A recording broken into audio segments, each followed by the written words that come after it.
This is my top 10 MCs from the UK. Coming in at number 10, J0117 from Bristol.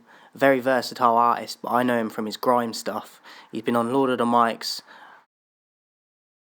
and as I said, versatile. He's got a great energy about him, and I think his style and his like his little ad libs and that, he's definitely in his own lane. So J0117 at number 10. Number 9, Splinter, guy from Nottingham that he's got vocals, he can spit grime, he can spit R&B, hip-hop, whatever you want, this guy can do it. And I've been on to him for a while now, and he's one of my favourites ever out of the UK. Very underrated for me. The only criticism I have of him is that he's not consistent with the output of music. Like, he'll put out a project or a single, and then you won't hear from him for a while. So that's the only criticism I have of him, because I would definitely listen or purchase to everything he puts out, because it's all worth checking out. Even if I don't like every single thing, the majority of it I do. And he's just in his own lane as well. A lot of these guys on there are in their own lane, they're very original, and this guy for me, very underrated and doesn't get the recognition he should, in my opinion. So Splinter, number 9. Number 8, P Money. Now when it comes to clashing or battles, what you call them in America, but on beat, this guy arguably number 1. Like, he destroyed Big H, who I used to be a big fan of, embarrassed him live at Lord of the Mics. And he's always on smoke when it comes to clashes. As I said, even Dot Rotten I was a big fan of. And I feel like he got the better of Dot Rotten too. So with clashes, he's the guy.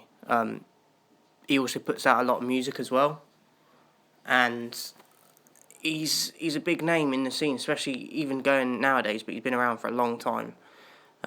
But grime especially, P Money is the guy, and he's consistent with it, puts out a lot of music all of the time. Albums, projects, freestyles, the lot. So P Money, number 8. Number 7, Socks from Birmingham. He's one of my favourites, has been for a long time. Gets a lot of hate because of his appearance, and just his appearance really. People think that they can school on him, but they haven't got his skill set, so just talking rubbish. But one of my all-time favourites from Birmingham especially. I think it's between him and JK for the best in Brum, but both of them guys, just exceptional. In terms of grime, he is the dog. Like, for me, he's one of the best to ever do it.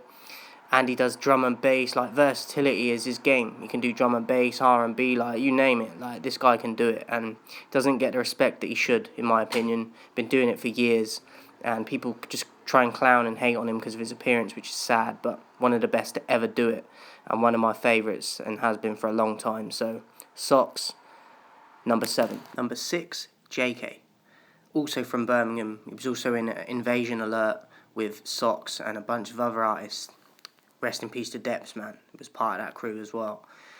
I used to listen to Invasion a lot, their sets, their radio sets, and that's how I got into them guys and sort of found out about them. And then obviously JK and Socks and Deps, man, all sort of branched off into their own sort of single ventures as well. But JK, in terms of aggression, presence in like a live set as well, like, just, I think he's number 1. Like, just like I said, he's great for like clashing, even though he kind of messed up against Cozzy in the Lord of the Mics.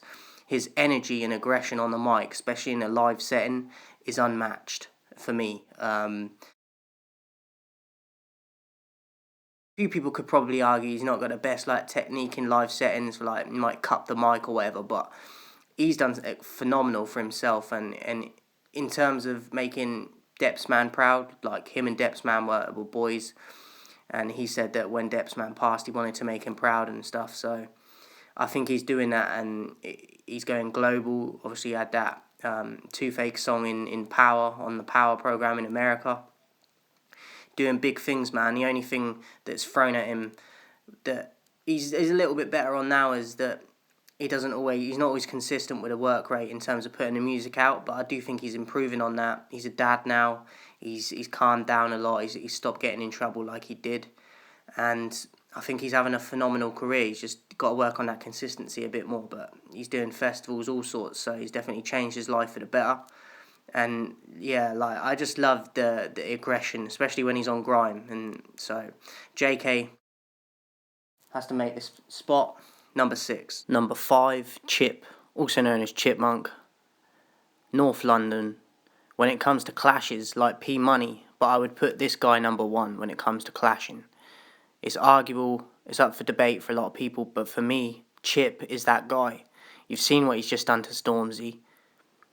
He had a bit with Young'un back it not too long ago before. I thought Young'un done alright, to be honest, but Chip is the guy when it comes to clashing and embarrassing these people. Stormzy don't want it. And he's done it over the years. He had that famous woman, Bugsy Malone. Bugsy Malone done well as well, but Chip holds his ground. And he does it with swag. You know what I mean? And he does it with confidence, and he does it with different beats, versatility that most of the people he goes up against don't have that same versatility, and they can't just style on a rhythm like he can. So Chip is that guy for me. And he's been in the game since, 16 when he first went on Westwood with Ice Kid and Wiley in the background with his Churchill head going. Like, craziness. Big up Wiley as well, man.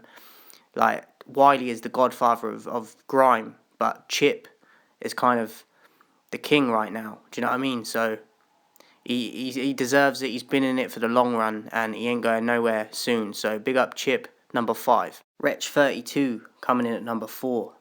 If you haven't seen his Fire in the Booth and also his Fire in the Booth with Avellino, you've got to go check them out. He's got several of his own Fire in the Booths, but the one with Avellino as well, just absolute levels. And Avellino is another guy that I haven't got him on this list because he's more of a newer artist, but that is levels. So do yourself a favour and go check that out if you haven't already. But WRetch, a veteran in the game, used to be part of the movement with Getz, Scorcher, and a few others, I believe, but just an absolute beast on the mic in terms of like consciousness, just talking about life, growth, progression, like really makes you think, like double entendres, punchlines, like it really hits you on another level, like you have to think deep about his stuff. But he's also got them hits as well, them like club sort of bangers as well, so major respect for WRetch 32, coming in at number 4. Number 3, Chester P, Task Force, Mudfam. His dad is actually Pete Coombs, who was a singer-songwriter with the group The Taurus, which had Annie Lennox in it. Just a little informational one for you there. But known as a psychedelic poetry type of rap, Chester P, especially underground for hip-hop in this country, has done a whole lot. And he's just different with it. If you go and listen to any of his stuff, it's going to get you thinking about life, politics, current affairs, everything. Like, he addresses so much that you can't just listen to it once and pick it all up in one go. You've got to go back and then you'll catch other things. And when you can do that, that's just different. So he has to be on this list. I don't listen to him a ton, but some of these on this list I don't listen to a great deal anyway, but it's the respect I have for them. That's why they're on this list. So that's why Chester P is so far down on this list. Number 3 could easily be number 1 with his skill set that he has. He's very different to a lot of artists. Never really got the recognition he should because he speaks the truth that the elites and the higher ups ain't going to want that sort of knowledge getting out there because it wakes people up and it gives people power. Knowledge is power. He's kept where he is for a reason. He's done a lot of stuff for charity in the past as well. Go and do your research on Chester P if you don't know about him. He's on another level with it, man. Underground, but don't get the props he deserves in my opinion. But he's on my list, so Chester P, number 3. Number 2, DEE. In terms of cadence, ad-libs, style, being in his own lane, and just instantly recognisable from his voice and his ad-libs, he's number 1 of all time for me. Part of Newham Generals along with Footsie.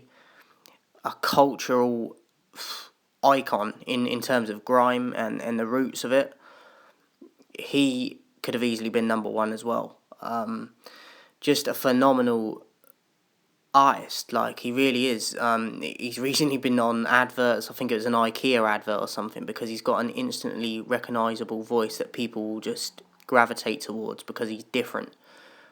He's not scared to be different either, which I love about him. A lot of artists feel like they can't be themselves because of how it's going to look or whatever.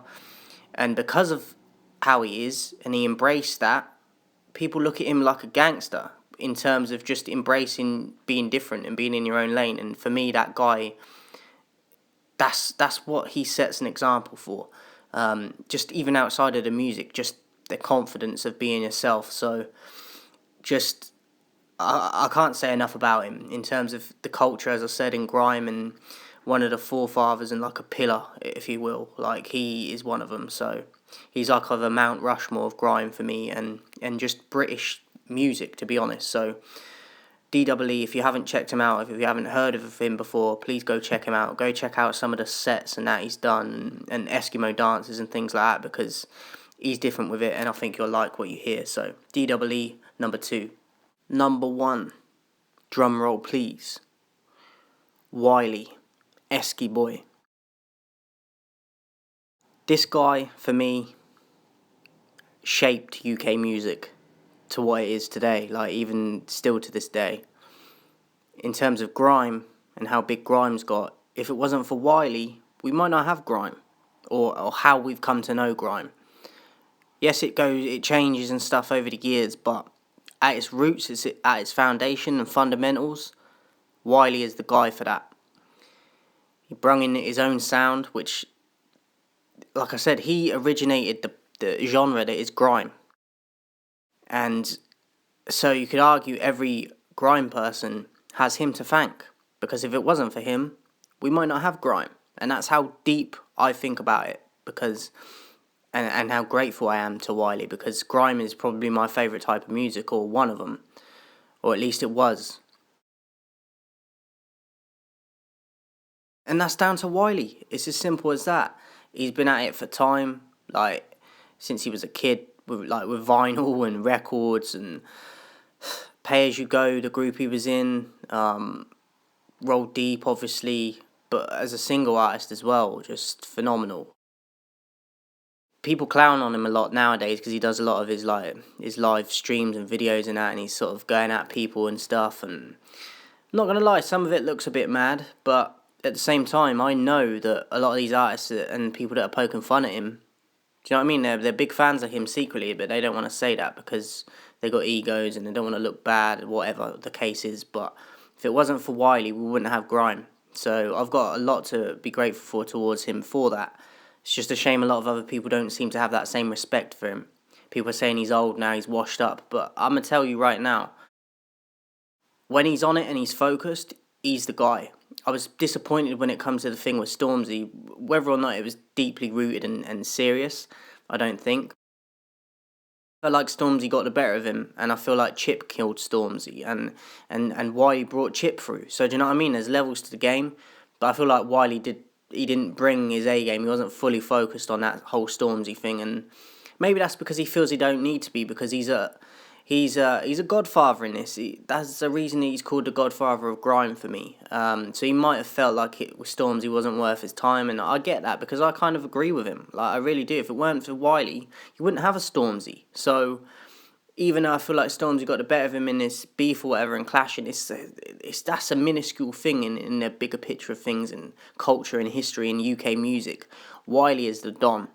He really is. And it bothers me that I don't see a lot of people giving him the respect and credit that he's due, simply for being there that long and founding grime. Do you know what I mean? Because a lot of these artists wouldn't have a platform, wouldn't have a career, wouldn't have the lifestyle they have if it wasn't for Wiley.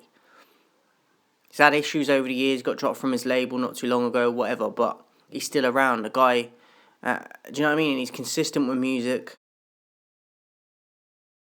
It just bothers me that he doesn't get the respect that I feel he should. The Eskimo dances, things like that, like cultural history, and do you know what I mean? It's you talk about roots, you talk about foundation, and the guys that were there from the beginning, and the Mount Rushmore that I mentioned earlier with DWE. Wiley will always be number 1 for me because of what he's done in history and creating the genre, and do you know what I mean? That is priceless. So Wiley is my number 1. I've had numerous albums of his over the years on the playlist of the iPod and all that sort of stuff. So Wiley, number 1. This is my top 10 MCs from the UK.